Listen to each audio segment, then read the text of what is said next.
ನಮಸ್ಕಾರ, ಕೆಸಿಎನ್ ವಾರ್ತೆಗಳಿಗೆ ಸ್ವಾಗತ. ಮೊದಲಿಗೆ ಸುದ್ದಿಗಳ ಮುಖ್ಯಾಂಶಗಳು. ಸರ್ಕಾರದ ಚತುರ್ಥ ವಾರ್ಷಿಕ, ಜಿಲ್ಲೆಯ 4 ರಸ್ತೆ 2 ಸೇತುವೆ ನಾಡಿಗೆ ಸಮರ್ಪಣೆ. ಎಲ್ಲ ಲೋಕೋಪಯೋಗಿ ಕಾಮಗಾರಿ ಜನವರಿಯಲ್ಲಿ ಪೂರ್ತಿ ಎಂದು ಸಚಿವ ಇಬ್ರಾಹಿಂ ಕುಂಞಿ ಭರವಸೆ.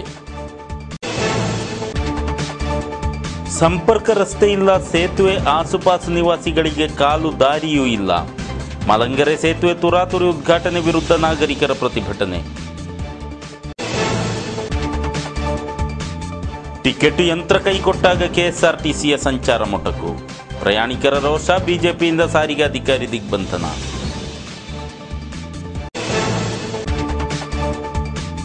ಉಪನ್ಯಾಸಕರ ಅಭಾವ, ತೂಗುಯ್ಯಾಲೆಯಲ್ಲಿ ಸರ್ಕಾರಿ ಕಾಲೇಜು ವಿದ್ಯಾರ್ಥಿಗಳ ಭವಿಷ್ಯ.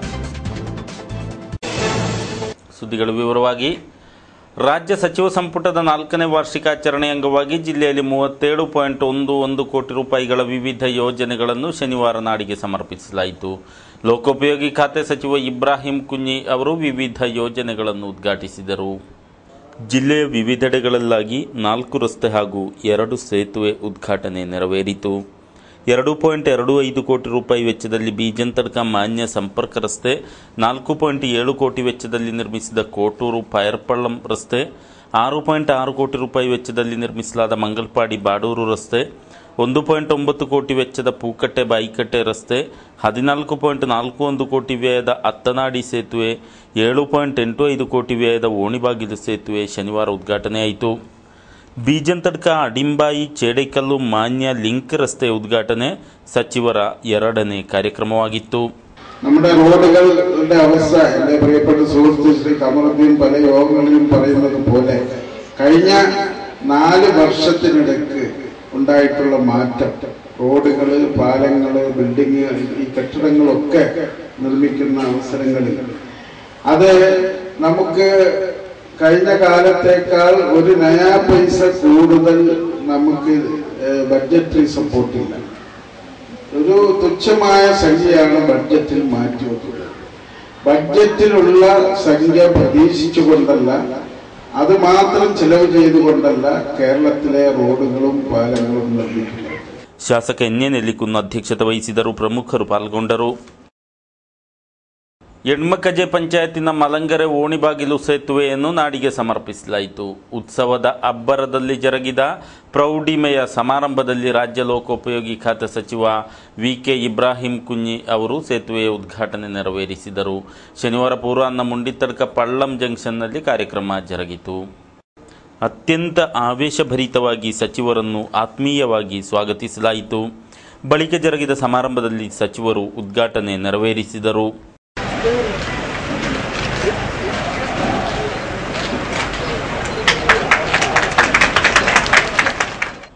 ಆನಂತರ ನಡೆದ ಸಮಾರಂಭದಲ್ಲಿ ಮಾತನಾಡಿದ ಸಚಿವ ಇಬ್ರಾಹಿಂ ಕುಂಞಿ ಅವರು ಮೊಟಕುಗೊಂಡಿರುವ ಎಲ್ಲ ಲೋಕೋಪಯೋಗಿ ಕಾಮಗಾರಿಗಳನ್ನು ಮುಂದಿನ ವರ್ಷ ಜನವರಿ ತಿಂಗಳಿನಲ್ಲಿ ಪೂರ್ತಿಗೊಳಿಸುವುದಾಗಿ ಘೋಷಿಸಿದರು.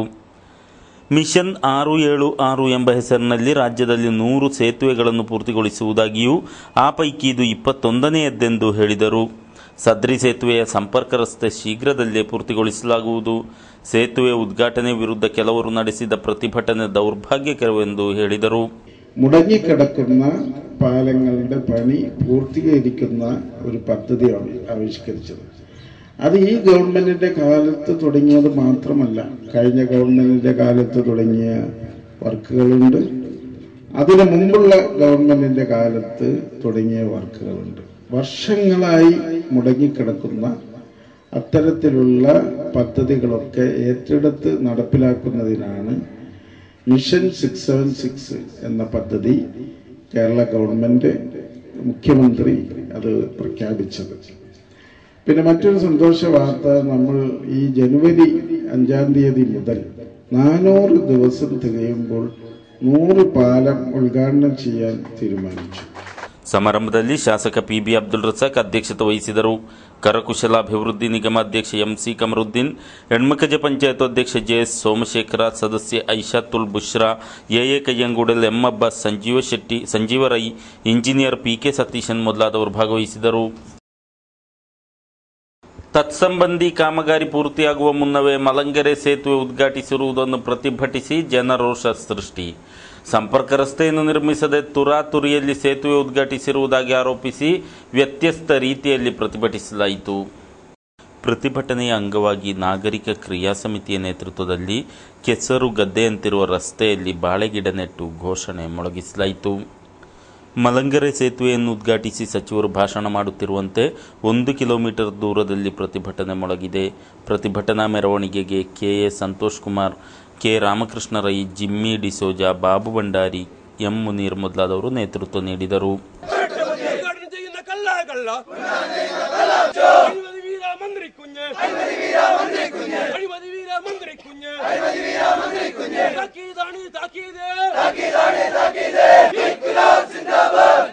ಸೇತುವೆ ಸಮೀಪ ವಾಸಿಸುವವರ ಮನೆಗಳಿಗೆ ಇಳಿಯಲು ರಸ್ತೆ ನಿರ್ಮಿಸಬೇಕಾಗಿದ್ದು, ಆದರೆ ಕಾಲ್ನಡಿಗೆಯೂ ಸಾಧ್ಯವಾಗದ ಸ್ಥಿತಿ ಇರುವುದಾಗಿ ತಿಳಿಸಲಾಗಿದೆ.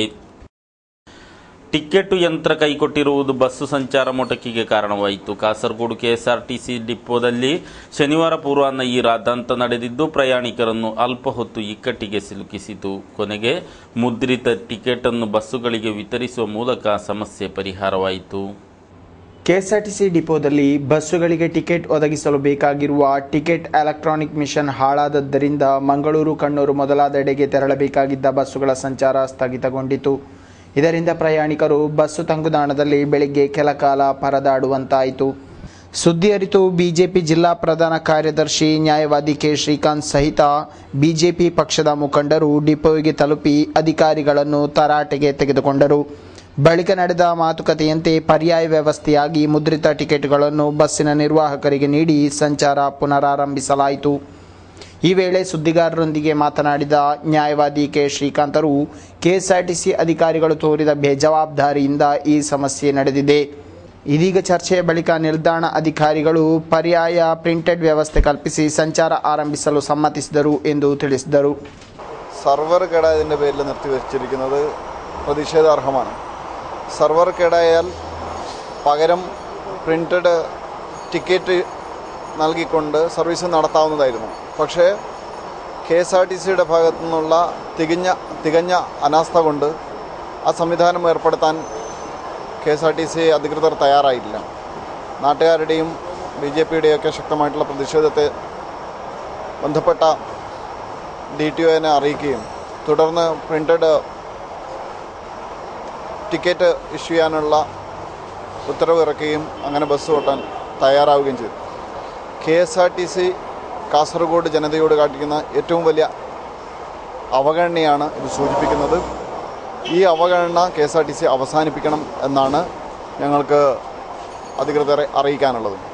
ಕೆಎಸ್ಆರ್ಟಿಸಿ ದಿನ ಹೋದಂತೆ ಲಾಭಕರವಲ್ಲ ಎಂಬ ನೆಪವೊಡ್ಡಿ ಯಾನ ಮೊಟಕಿಗೆ ಯತ್ನಿಸುತ್ತಿದ್ದು, ಹಾಗೇನಾದರೂ ಮಾಡಿದಲ್ಲಿ ಅದರ ವಿರುದ್ಧ ತೀವ್ರ ಹೋರಾಟ ನಡೆಸಲಾಗುವುದು ಎಂದು ಅವರು ಹೇಳಿದರು. ಈ ವೇಳೆ ಪಕ್ಷದ ನಾಯಕರಾದ P Ramesh, Y Krishnadas, Sudhama Gosada, S Kumar, Dhananjaya Madhur ಮೊದಲಾದವರು ಇವರ ಜೊತೆಗಿದ್ದರು.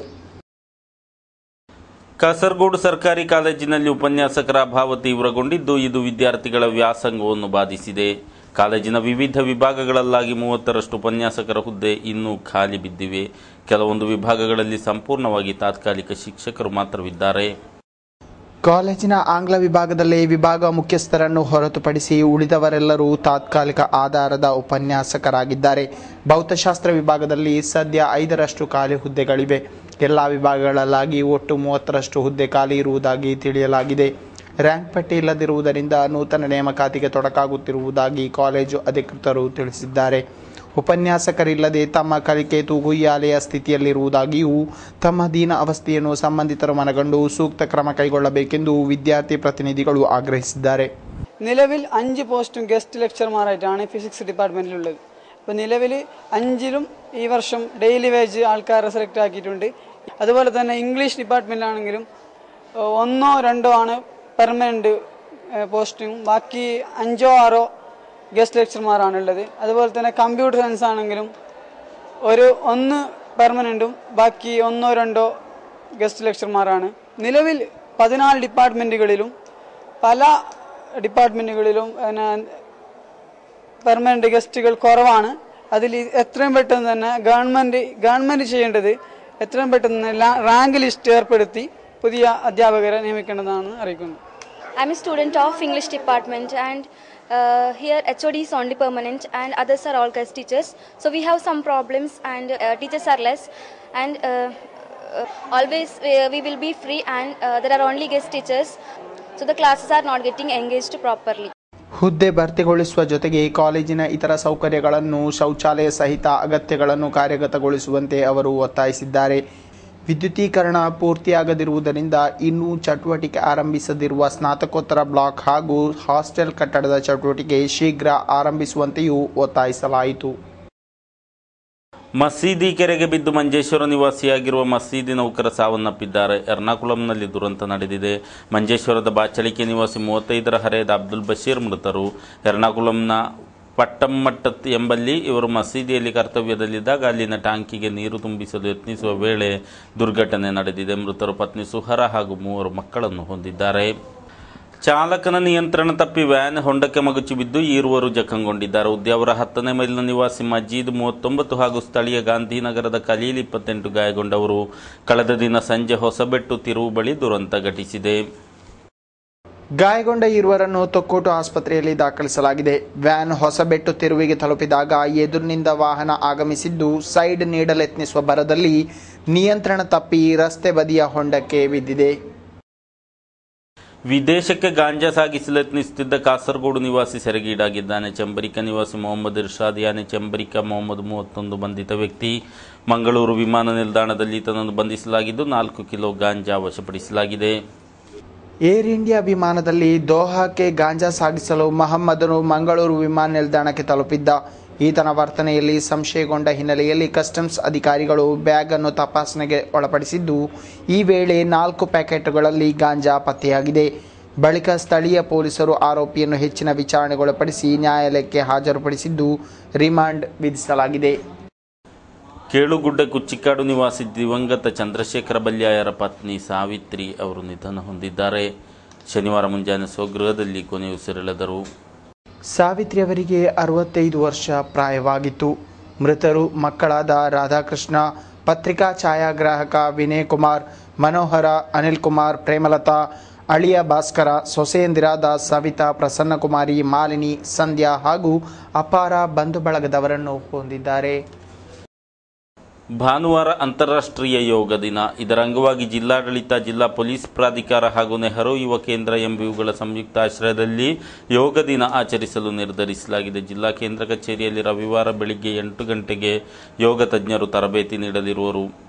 ಜನಪ್ರತಿನಿಧಿಗಳು ಸಹಿತ ಸಾರ್ವಜನಿಕರು ಭಾಗವಹಿಸಬೇಕೆಂದು ಜಿಲ್ಲಾಧಿಕಾರಿ PS ಮೊಹಮ್ಮದ್ ಸಗೀರ್ ತಿಳಿಸಿದ್ದಾರೆ. ವಾಚನ ದಿನದ ಅಂಗವಾಗಿ ಮದ್ದೂರು ಸರ್ಕಾರಿ ಕಿರಿಯ ಬುನಾದಿ ಶಾಲೆಯಲ್ಲಿ ವಿಶೇಷ ಕಾರ್ಯಕ್ರಮ ಸಂಘಟಿಸಲಾಯಿತು. ಓದಿನ ಮಹತ್ವದ ಬಗ್ಗೆ ಪ್ರಮುಖರು ವಿದ್ಯಾರ್ಥಿಗಳಿಗೆ ತಿಳಿಯಪಡಿಸಿದರು. ಕಾರ್ಯಕ್ರಮವನ್ನು ಪಂಚಾಯತ್ ಸ್ಥಾಯಿ ಸಮಿತಿ ಅಧ್ಯಕ್ಷ ರವೀಂದ್ರ ರೈ ಉದ್ಘಾಟಿಸಿದರು.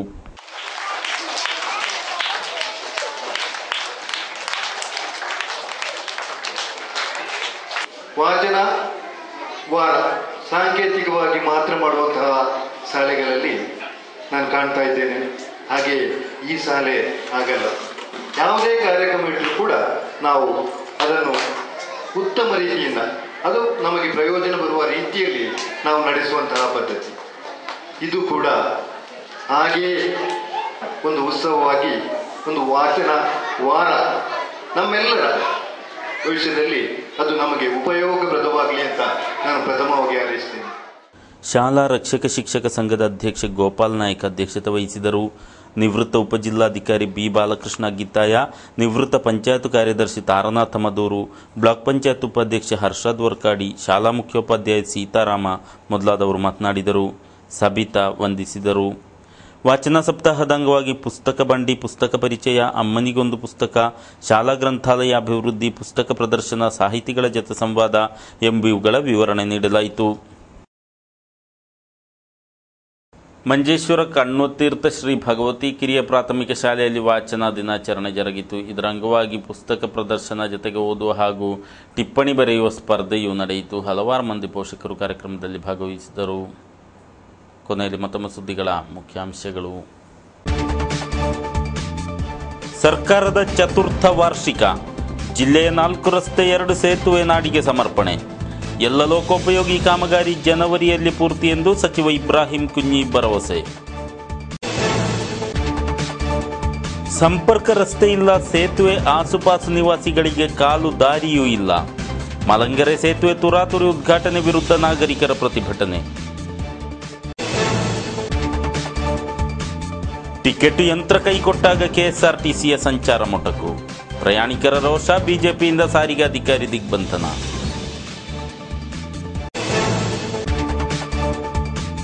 ಉಪನ್ಯಾಸಕರ ಅಭಾವ, ತೂಗುಯ್ಯಾಲೆಯಲ್ಲಿ ಸರ್ಕಾರಿ ಕಾಲೇಜು ವಿದ್ಯಾರ್ಥಿಗಳ ಭವಿಷ್ಯ. ಸುದ್ದಿಗಳ ಈ ಸಂಚಿಕೆ ಇದರೊಂದಿಗೆ ಮುಕ್ತಾಯವಾಯಿತು. ಮುಂದಿನ ವಾರ್ತೆಗಳೊಂದಿಗೆ ಮತ್ತೆ ಭೇಟಿಯಾಗೋಣ. ವಂದನೆಗಳು.